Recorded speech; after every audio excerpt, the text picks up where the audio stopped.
जय हिंद साथियों। आज की हमारी क्लास 18 जुलाई की डेली करंट अफेयर्स की क्लास है, जिसके अंतर्गत हम बात करेंगे कुछ महत्वपूर्ण प्रश्न। तो चलिए गाइस, आज का हमारा आपसे पूछा गया प्रश्न है, भारतीय संविधान में नीति निर्देशक तत्व को कहां से लिया गया है? जापान, आयरलैंड, दक्षिण अफ्रीका या इनमें से कोई नहीं? सही आंसर आप लोगों को कमेंट बॉक्स में लिखकर जरूर देना है। चलिए आज के हम पहले प्रश्न की तरफ चलते हैं। पहला क्वेश्चन है गाइस, हाल ही में किस रेलवे स्टेशन का नाम बदलकर बनारस कर दिया गया है? Manduadih railway station, Mughal Sarai railway station, Allahabad railway station या बेंगलुरु रेलवे स्टेशन? तो गाइस यहाँ पर हमारा सही आंसर हो जाएगा मंडुआडीह रेलवे स्टेशन। हाल ही में मंडुआडीह रेलवे स्टेशन का नाम बदलकर बनारस कर दिया गया है। क्या कर दिया गया है? बनारस कर दिया गया है। आईएमपी क्वेश्चन है गाइस, इसको आपको याद रखना है। यदि हम आपसे पूछें कि मुगल सराय रेलवे स्टेशन का नाम बदलकर क्या रख दिया गया है, तो दोस्तों इसका नाम बदलकर रख दिया गया है दीनदयाल उपाध्याय रेलवे स्टेशन। क्या? दीनदयाल उपाध्याय रेलवे स्टेशन, इसका नाम रख दिया गया है। इलाहाबाद रेलवे स्टेशन का नया नाम क्या है? तो प्रयागराज रेलवे स्टेशन या प्रयागराज जंक्शन। क्या? Prayagraj junction Allahabad railway station का नया नाम है। यदि मैं आपसे पूछूं बेंगलुरु रेलवे स्टेशन का नया नाम क्या हो गया है, तो बेंगलुरु रेलवे स्टेशन का नया नाम क्रांतिवीर संगोली के नाम पर रखा गया है। किसके नाम पर? क्रांतिवीर संगोली के नाम पर रखा गया है। अच्छा क्वेश्चन है गाइस, याद रखना है। क्रांतिवीर संगोली के नाम पर बेंगलुरु रेलवे स्टेशन का नाम रखा गया है। तो दोस्तों ये सारी चीज़ हमें इसमें याद रखनी है कि हाल ही में मंडुआडीह रेलवे स्टेशन का नाम बदलकर बनारस कर दिया गया है। मुगल सराय रेलवे स्टेशन का नाम दीनदयाल उपाध्याय के नाम पर रखा गया है। इलाहाबाद रेलवे स्टेशन का नाम प्रयागराज के नाम पर रखा गया है और बेंगलुरु रेलवे स्टेशन का नाम संगोली रेलवे स्टेशन के नाम पर रखा गया है। ठीक है गाइस, तो ये सारी बातें आपको इस प्रश्न में याद रखनी है। चलिए दोस्तों नेक्स्ट क्वेश्चन की तरफ चलते हैं। अगला क्वेश्चन है गाइस, हाल ही में ब्रिक्स पर्यटन मंत्रियों की बैठक 2021 की अध्यक्षता किसने की है? नरेंद्र मोदी, मनसुख मंडाविया, जी किशन रेड्डी या इनमें से कोई नहीं? तो गाइस यहाँ पर हमारा सही आंसर हो जाएगा जी किशन रेड्डी। हाल ही में जी किशन रेड्डी के द्वारा ब्रिक्स पर्यटन मंत्रियों की बैठक 2021 की अध्यक्षता की गई। दोस्तों जी किशन रेड्डी कौन है? तो ये हमारे पर्यटन मंत्री हैं। कौन? पर्यटन मंत्री हैं। दोस्तों इसका उद्देश्य क्या है? तो दोस्तों ब्रिक्स देशों के बीच पर्यटन सहयोग को बढ़ावा देने के लिए इस बैठक का आयोजन किया गया था। तो दोस्तों ये जो बैठक थी वो किसकी थी? ब्रिक्स समूह की। ब्रिक्स में वर्तमान में 5 देश हैं। कितने? 5 देश हैं, लेकिन पहले स्थापना के समय इसमें 4 देश थे। स्थापना के समय इसमें केवल 4 देश थे, ब्राजील, रसिया, इंडिया और चाइना। स्थापना कब हुई थी? 2006 में। कहाँ पर? 2006 में इसकी स्थापना की गई थी, लेकिन इसका पहला अधिवेशन 2009 में आयोजित किया गया था। पहला अधिवेशन 2009 में रूस के येकातेरिनबर्ग में आयोजित किया गया था। कहाँ पर? रूस के येकातेरिनबर्ग में आयोजित किया गया था। लेकिन 2010 में दक्षिण अफ्रीका के मिलने के बाद इसका नाम ब्रिक्स पड़ गया। तो अब इसमें कितने देश हैं? टोटल 5, ब्राजील, रसिया, इंडिया, चाइना और साउथ अफ्रीका। ठीक है दोस्तों, तो ये सारी बातें आपको इसमें याद रखनी है। दोस्तों ब्रिक्स देशों की एक बैंक भी है, उस बैंक का भी नाम आप याद रखना, न्यू डेवलपमेंट बैंक। क्या? New development bank. ये इनकी एक महत्वपूर्ण बैंक है, इसको भी लेकर पेपर में प्रश्न पूछ लिए जाते हैं। ठीक है गाइस, तो ये सारी बातें आपको इसमें याद रखनी है। चलिए दोस्तों नेक्स्ट क्वेश्चन की तरफ चलते हैं। अगला क्वेश्चन है गाइस, हाल ही में देश में पहली बार किस राज्य में मोंक फ्रूट की खेती शुरू हुई है? गुजरात, महाराष्ट्र, हिमाचल प्रदेश या छत्तीसगढ़? तो गाइस यहाँ पर हमारा सही आंसर हो जाएगा हिमाचल प्रदेश। हाल ही में हिमाचल प्रदेश के कुल्लू में पहली बार मोंक फ्रूट की खेती शुरू हुई है। दोस्तों ये मोंक फ्रूट कहाँ से लाया गया है? तो ये चीन से लाया गया है। कहाँ से? ये चीन से लाया गया है। मॉन्क फ्रूट होता क्या है दोस्तों? तो मॉन्क फ्रूट में मोग्रोसाइड होता है। क्या? मोग्रोसाइड होता है। ध्यान से देखना दोस्तों, पेपर में पूछ लिया जाएगा। मोग्रोसाइड होता है जो कि चीनी की तुलना में 300 गुना अधिक मीठा होता है। कितना? 300 गुना अधिक मीठा होता है। इसको बात को दोस्तों आपको याद रखना है। ठीक है दोस्तों, तो मॉन्क फ्रूट में मोग्रोसाइड होता है जो कि चीनी की तुलना में 300 गुना अधिक मीठा होता है।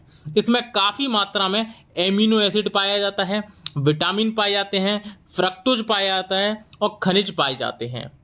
ठीक है, तो ये सारी बातें आपको इसमें याद रखनी है। यदि हम हिमाचल प्रदेश के बारे में बात करें तो हिमाचल प्रदेश की 2 राजधानियां हैं, एक समर राजधानी और एक विंटर राजधानी। समर राजधानी कौन सी है? तो ये है हमारी शिमला। कौन सी? शिमला हमारी समर राजधानी है। और विंटर राजधानी हमारी कौन सी है? तो विंटर राजधानी है हमारी धर्मशाला। कौन सी? धर्मशाला हमारी विंटर राजधानी है। हिमाचल प्रदेश के वर्तमान में मुख्यमंत्री कौन है? तो जयराम ठाकुर। कौन?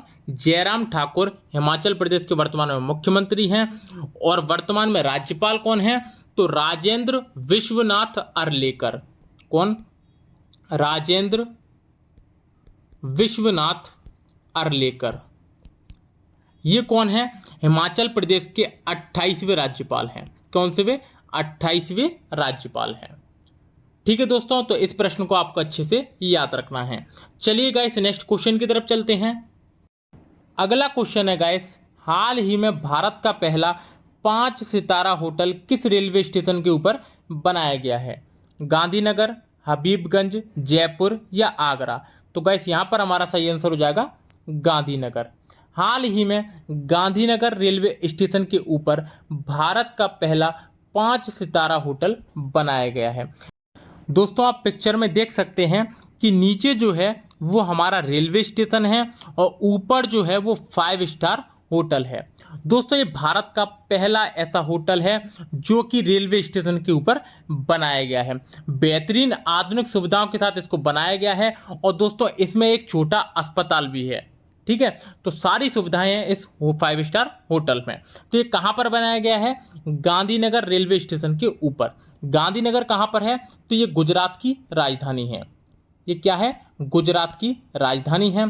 गुजरात के वर्तमान में मुख्यमंत्री कौन है? तो विजय रूपाणी हैं। कौन? विजय रूपाणी यहाँ के मुख्यमंत्री हैं। और यहाँ के राज्यपाल आचार्य देवव्रत। आचार्य देवव्रत यहाँ के राज्यपाल हैं। ठीक है गाइस, तो दोस्तों ये सारी बातें आपको इसमें याद रखनी है। चलिए दोस्तों नेक्स्ट क्वेश्चन की तरफ चलते हैं। अगला क्वेश्चन है गाइस, हाल ही में शाहरुख खान एवं संजय दत्त के बाद किस भारतीय को दुबई ने गोल्डन वीजा जारी किया है? प्रियंका चोपड़ा, सानिया मिर्जा, सचिन तेंदुलकर या पीयूष गोयल? तो गाइस यहाँ पर हमारा सही आंसर हो जाएगा सानिया मिर्जा। दोस्तों शाहरुख खान एवं संजय दत्त के बाद किस भारतीय को गोल्डन वीजा जारी किया है दुबई ने? सानिया मिर्जा। और ये इस वीजा को पाने वाली तीसरी भारतीय बन गई हैं। कौन सी? तीसरी भारतीय बन गई हैं सानिया मिर्जा। सानिया मिर्जा किस खेल से संबंधित हैं? तो ये टेनिस खेल से संबंधित हैं। किससे? ये टेनिस खेल से संबंधित हैं।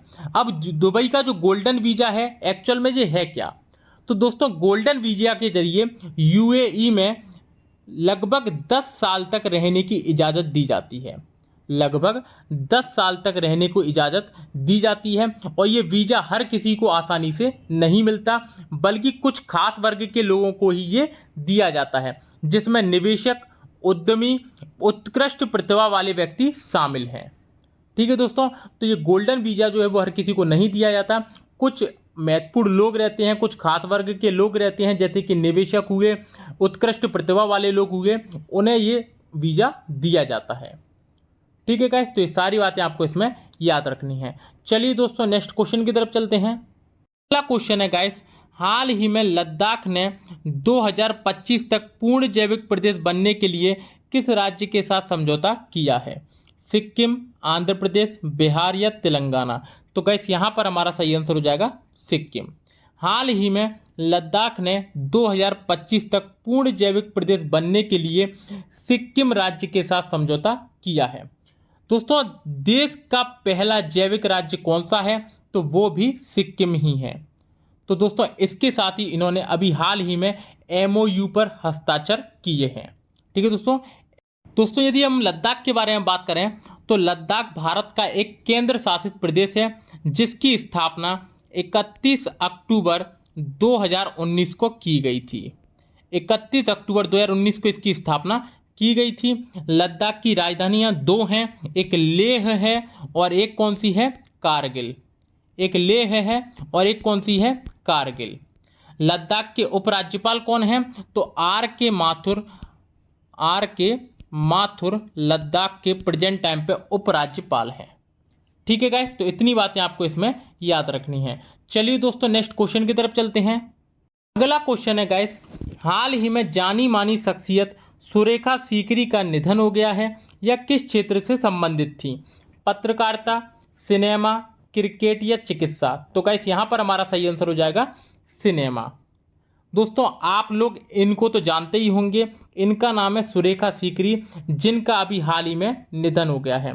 दोस्तों इन्होंने फिल्म से लेकर टेलीविज़न तक सभी मंचों पर अपने शानदार प्रदर्शन की छाप छोड़ी है और दोस्तों इसके लिए इन्होंने 3 बार राष्ट्रीय पुरस्कार भी जीता है। तो 3 बार राष्ट्रीय पुरस्कार से इन्हें सम्मानित भी किया गया है। तो दोस्तों सुरेखा सीकरी का संबंध किससे है, सिनेमा जगत से। ठीक है गाइस, चलिए नेक्स्ट क्वेश्चन की तरफ चलते हैं। अगला क्वेश्चन है गाइस, हाल ही में भारतीय मूल की किस महिला को अमेरिकी श्रम विभाग की सॉलिसिटर नियुक्त किया गया है, कमला हैरिस, सीमा नंदा, नीरा टंडन या इनमें से कोई नहीं। तो गाइस यहाँ पर हमारा सही आंसर हो जाएगा सीमा नंदा। हाल ही में भारतीय मूल की सीमा नंदा को अमेरिकी श्रम विभाग की सॉलिसिटर नियुक्त किया गया है। दोस्तों महत्वपूर्ण क्वेश्चन है, इसको आपको याद रखना है। कमला हैरिस कौन है, तो कमला हैरिस वर्तमान में अमेरिका की उपराष्ट्रपति हैं। अमेरिका की उपराष्ट्रपति हैं जो कि भारतीय मूल की हैं। नीरा टंडन कौन है, तो दोस्तों ये भी भारतीय मूल की हैं जो कि अमेरिकी राष्ट्रपति जो बाइडेन की वरिष्ठ सलाहकार नियुक्त हुई हैं। कौन हुई हैं, वरिष्ठ सलाहकार नियुक्त हुई हैं। तो दोस्तों ये तीनों चीजें आपको अच्छे से याद रखनी है। चलिए दोस्तों नेक्स्ट क्वेश्चन की तरफ चलते हैं। अगला क्वेश्चन है गाइस, हाल ही में विश्व सर्प दिवस कब मनाया गया है, 17 जुलाई, 18 जुलाई, 16 जुलाई या 15 जुलाई। तो गाइस यहाँ पर हमारा सही आंसर हो जाएगा 16 जुलाई। हाल ही में विश्व सर्प दिवस कब मनाया गया है, तो ये 16 जुलाई को मनाया गया है। इसको दोस्तों आपको अच्छे से याद रखना है। चलिए दोस्तों नेक्स्ट क्वेश्चन की तरफ चलते हैं। अगला क्वेश्चन है guys, the art of conjuring alternate reality नामक पुस्तक लॉन्च हुई है, ये पुस्तक किसने लिखी है, शिवम शंकर सिंह, आनंद वेंकट नारायणन, उपर्युक्त दोनों या इनमें से कोई नहीं। तो गाइस यहाँ पर हमारा सही आंसर हो जाएगा उपर्युक्त दोनों। दोस्तों जो the art of conjuring alternate reality जो पुस्तक है वो शिवम शंकर सिंह और आनंद वेंकट नारायणन दोनों के द्वारा लिखी गई है। ठीक है दोस्तों, तो इस क्वेश्चन को आपको अच्छे से याद रखना है। चलिए दोस्तों अब अपन कल के करंट के क्वेश्चनों का रिवीजन कर लेते हैं। क्वेश्चन है गाइस, हाल ही में किसे राज्यसभा में सदन का नेता बनाया गया है, तो यहां पर हमारा सही आंसर हो जाएगा पीयूष गोयल को। नेक्स्ट क्वेश्चन, हाल ही में भारतीय अंतरिक्ष अनुसंधान संगठन ने किस मिशन के लिए विकास इंजन का तीसरा सफल परीक्षण किया है, तो गगनयान के लिए।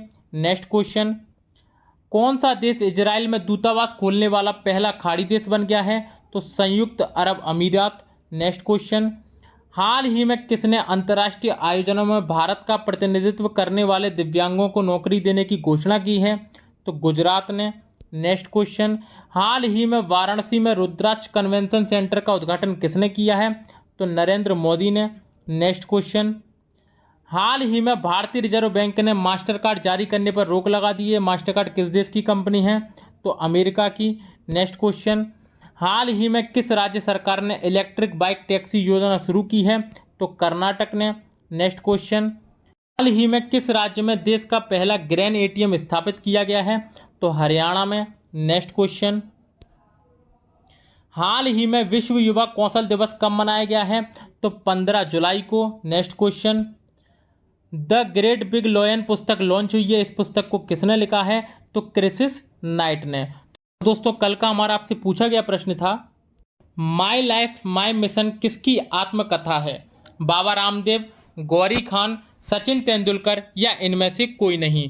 तो गाइस यहाँ पर हमारा सही आंसर हो जाएगा Baba Ramdev. My life my mission किसकी आत्मकथा है? तो बाबा रामदेव की।